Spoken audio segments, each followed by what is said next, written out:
Hey guys, welcome back. This is Himab Tariq, and you're watching my YouTube channel Needs to Know. Today I'm here with the new topic. As you see on the screen, we have four different terminologies like EEJ, IEJ, ECJ, and ICJ. You often hear these terminologies at site, at construction site.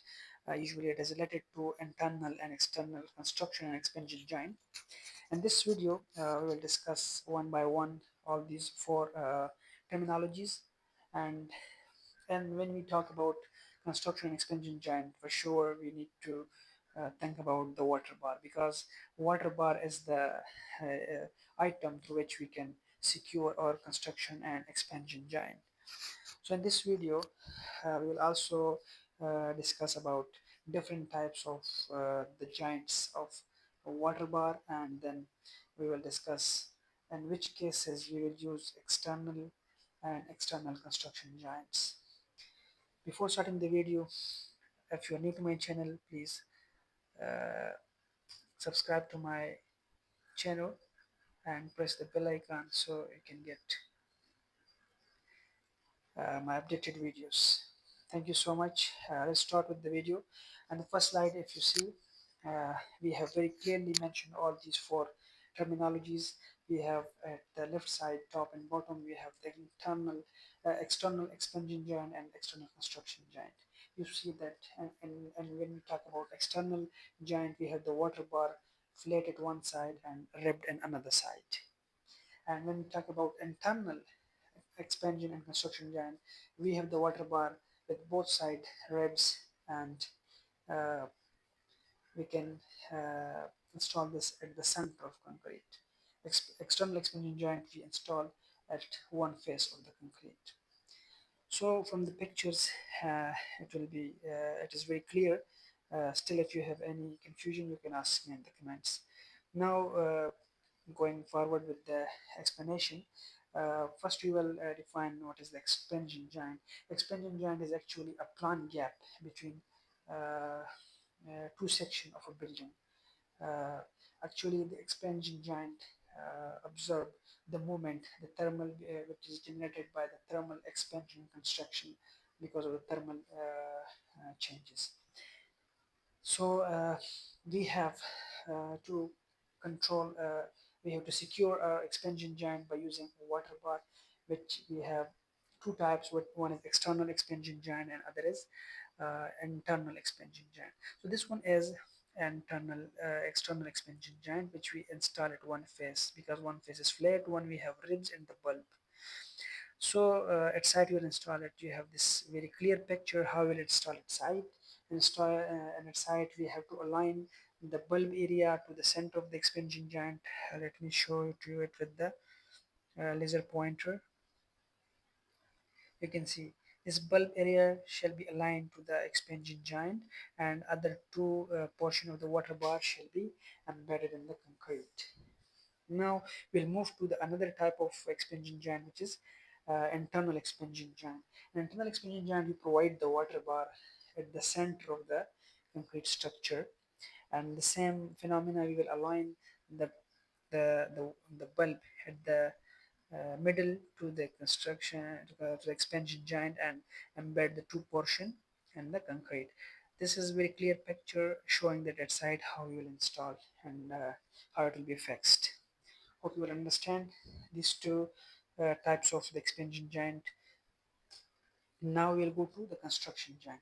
Construction joint is actually uh, an intentional break in the concrete we provide. If we have a very long structure, we cannot pour the concrete at one time, so we design to cast it in two or three pours, and then we can provide at certain point construction joint.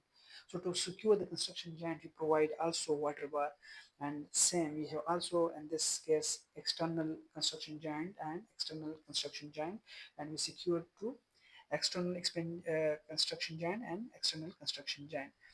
So the first one is external construction joint. You see from the water bar, provided this type of water bar will be used for the external construction joint, and how it will be used at site, you can see this one.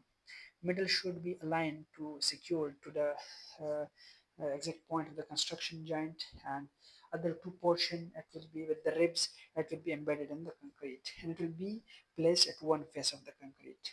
Now go toward the second part, which is internal construction joint. You see such type of water bar will be used and internal construction joint, and we can say ICJ. And how it will be used at site? It will be used at site in this way. It is very clear from the picture. We have this old concrete, this is a new concrete, and we have this water bar in the middle of the concrete. So again, how it will the center will be aligned to the construction joint, and the two halves will be embedded in the concrete, old and new concrete. This way we can secure any water intrusion and penetration to the construction joint.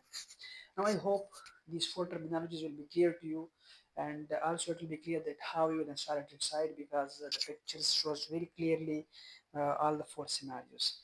Now we will move that how we will weld this water bar, because water bar should always be a closed loop. It should be properly welded, and there should be no gaps or no openings, because if we have any openings at the construction at the joint of the water bar, that will be a weak point for water movement, and it will destroy the durability of our concrete in case of any leakage through those pores. So this is a very very important point.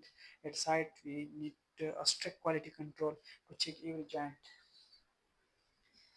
So uh, in this slide you have seen that we have three different types of the welding of water bar.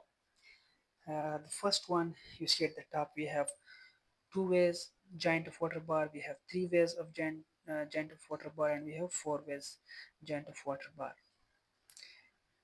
And the first one, which is the two way, we have uh, two scenarios. First one is the joining of water bar horizontally and vertically, and the second one is vertically.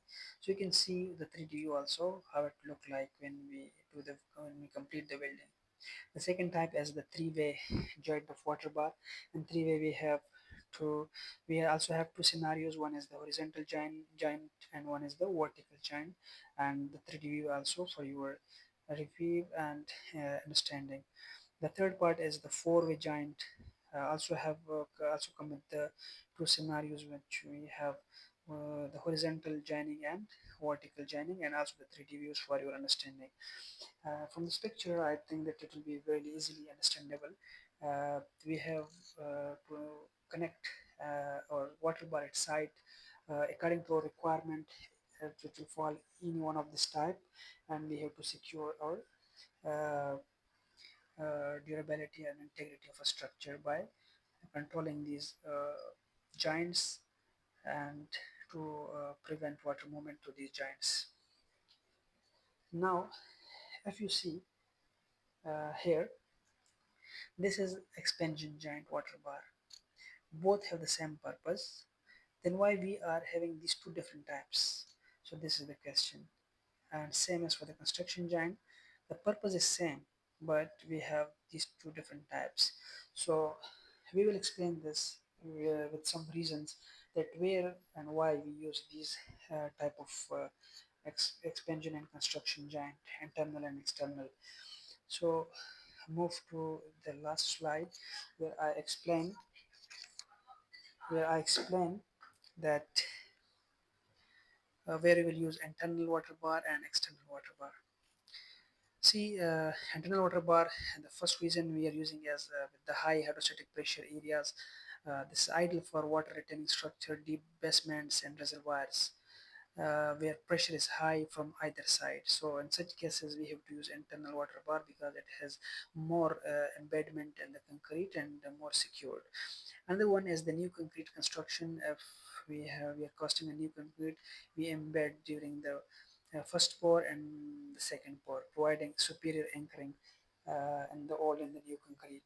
The third reason is structural integrity. Since they are fully embedded, they are protected from physical damage and ultraviolet exposure, so it offering a longer lifespan for the water bar. And the fourth reason is wall-to-wall or slab-to-wall joint, frequently used certainly within concrete slab or walls to stop water passage through the joints. So these are the few reasons why we use internal water bar and external water bar. Will have also few reasons I'm sharing with you. That slab to grid joint, usually used for the ground supported slabs. If we have any slab that's supported by ground, so we can use in such cases to place the water bar at the ground and nail it properly secured to avoid any movement.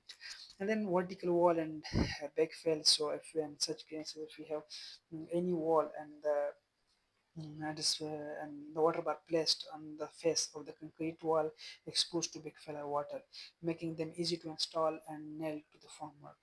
So the third reason is the rebar congestion. If we have very high rebar density inside the high rebar quantity inside our structure, so in such cases we are unable or it will be very difficult and unpractical to install the internal water bar. So we use uh, external water bar. The fourth reason why we use external water bar is retrofitting and repair. Sometimes we have repair joints or a situation where pre-existing concrete require a new joint to be sealed. So in such cases, we also use external water bar.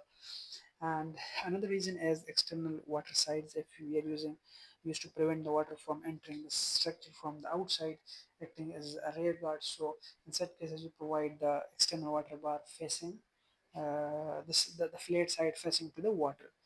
So these are the few reasons we use in the internal and external water bar, and from that you understand that the main difference is the site situation and exposure condition.